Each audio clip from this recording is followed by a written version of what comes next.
नमस्कार, मैं हूं सुरेंद्र गोस्वामी। आपका स्वागत है मेरे चैनल गोस्वामी भक्ति आनंद में।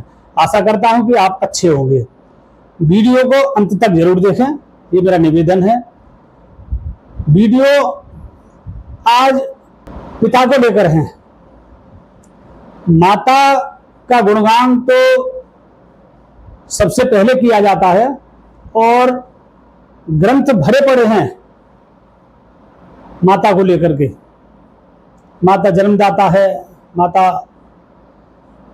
संस्कार देती है, प्रथम गुरु माता होती है। मतलब बातें हैं जो माता के बारे में कही जाती है। लेकिन पिता जो एक छत है,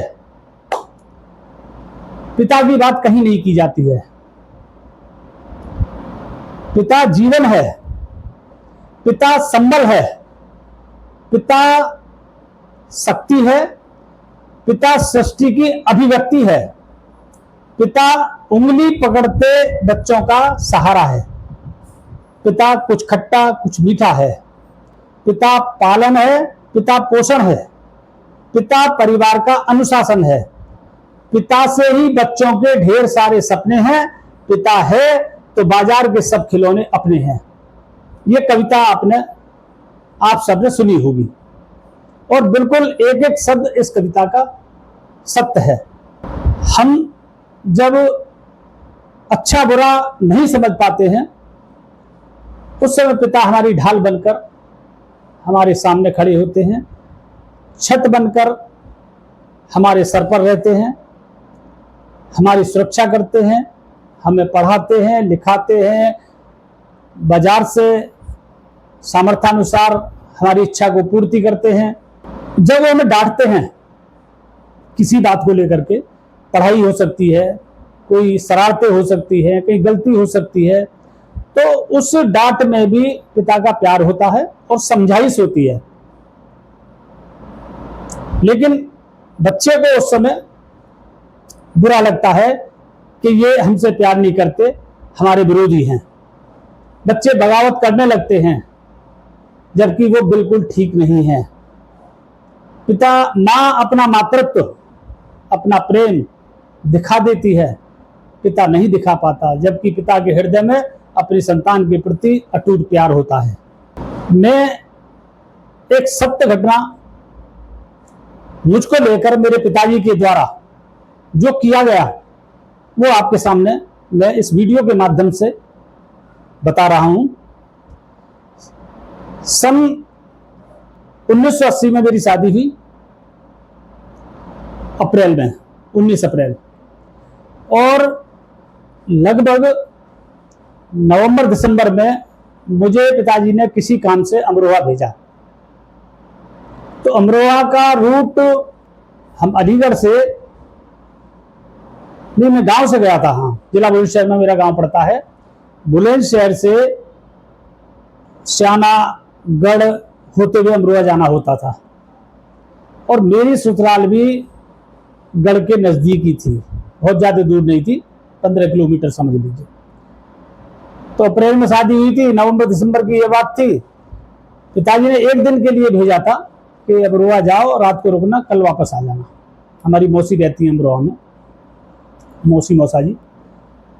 तो अब आप समझ सकते हो, नई नई शादी हुई थी, धर्मपत्नी जी अपने मायके में थी, तो अमरोहा ना जाके और ससुराल की तरफ चले गए। एक रात वहां रुके, अगले दिन सुबह वहां से अमरोहा गए, एक रात अमरोहा रुके, तब गांव वापस हम पहुंचे। तो इस बीच क्या हुआ कि मैं उस दिन नहीं आया जो मुझे अगले दिन घर पहुंचना था।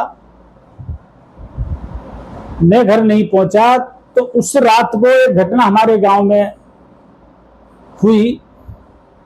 एक किसी का मर्डर करके,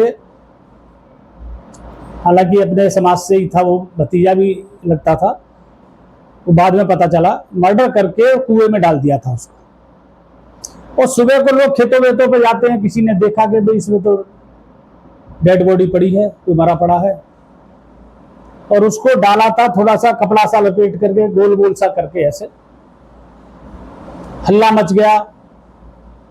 अब एक पिता की चिंता देखिए आप, पिताजी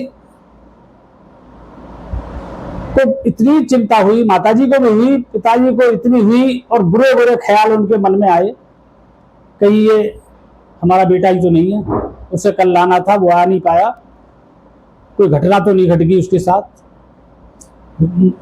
भीड़ इकट्ठी हो गई, फोन वगैरह होते नहीं थे, पुलिस पे भी सूचना गई, कोई कुएं में घुसने को तैयार नहीं।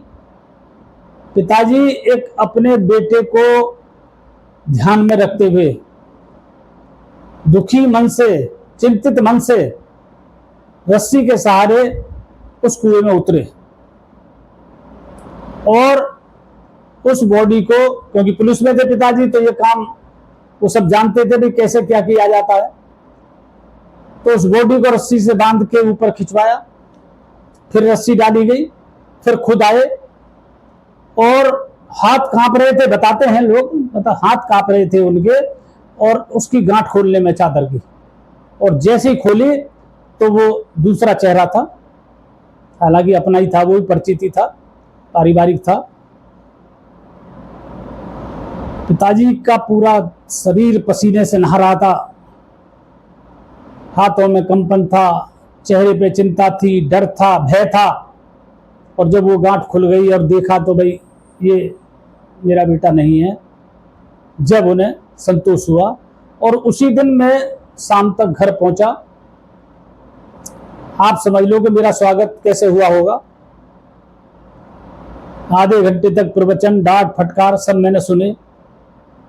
तो पिता भी चिंता करते हैं, ऐसा नहीं है कि भाई माता ही चिंता करती हो, पिता माता से भी ज्यादा चिंता करते हैं, भरण पोषण करते हैं, कमा के लाते हैं, पढ़ाते हैं, लिखाते हैं, हमारे कपड़े बनाते हैं, घुमा के भी लाते हैं।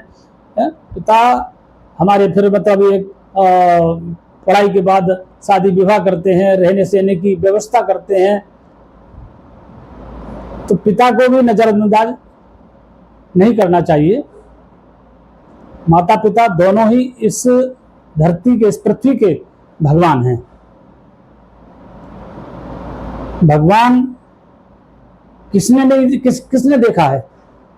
हम अपने गुरुजनों के द्वारा बताए गए, ऋषि मुनियों के द्वारा बताए गए, अपने बुजुर्गों के द्वारा बताए गए कि भाई ये भोलेनाथ हैं, ये माता पार्वती है, ये श्री हरि विष्णु भगवान है, ये लक्ष्मी जी हैं, ये ब्रह्मा जी हैं, ब्रह्माणी हैं, या ये और सब देवों के बारे में सब। अब हमारे बच्चे सीख रहे हैं, तो हमसे ही तो सीखा उन्होंने कि भाई ये महादेव जी का मंदिर है, जाओ जल चढ़ा के आओ, ये राधा कृष्ण जी हैं, इनकी पूजा करो, माता दुर्गे है, जगदम्बे है, इनकी पूजा करो। लेकिन जो घर में बैठे हैं साक्षात, गलती बच्चों से होती है। अच्छा, पिता से बच्चा ज्यादा बात नहीं कर पाता, माता से खुले हुए होते हैं, माता के साथ रहते हैं, तो माता और बेटे में हॉट टॉक हो जाती है। लेकिन अपमान नहीं करना चाहिए, माता पिता का अपमान बिल्कुल नहीं करें, क्योंकि इनका दिया हुआ आशीर्वाद भी फलित होगा, और इनके द्वारा दिया गया अभिशाप वो भी फलित होगा। हालांकि माता पिता इतनी जल्दी अपने बच्चों को साफ नहीं देती हैं, लेकिन अगर ज्यादा ही मन दुखी हो तो वो हृदय से निकल जाता है। आत्मा तो दुख मानती ही है। उनसे पूछो जिनके सर पर पिता की छत्र छाया नहीं है, माता की छत्र छाया नहीं है? और जब माता पिता चले जाते हैं तब एहसास होता है। मेरे पिताजी 91 में उनका शरीर शांत हो गया था, माताजी अभी 1.5 साल लगभग हुआ है उनको शांत हुए। और मेरा पूरा समय अपनी माताजी के पास कटा है। पिताजी मेरे पास कभी नहीं रहे, क्योंकि वो जॉब में थे। कभी महीने में आते थे 3 दिन की छुट्टी, हम कभी साथ नहीं रहे। जब छोटे थे बचपन में तब साथ रहते थे, उसका ध्यान नहीं है। अब माताजी का ख्याल आता है, जो गलतियां करी हैं उनका भी एहसास होता है कि ऐसा नहीं करना चाहिए था। और विचार आता है कि काश माता जी लौट आएं, मैं उनकी खूब सेवा करूंगा, लेकिन जाने वाले कभी लौट कर नहीं आते। वीडियो अच्छी लगे तो लाइक करें, कमेंट करें, शेयर करें और मेरे चैनल गोस्वामी भक्ति आनंद को शेयर जरूर करें। भर भर कर कमेंट और शेयर करें। मिलते हैं अगली वीडियो में एक सच्ची कहानी लेकर। आपका बहुत बहुत धन्यवाद। नमस्कार।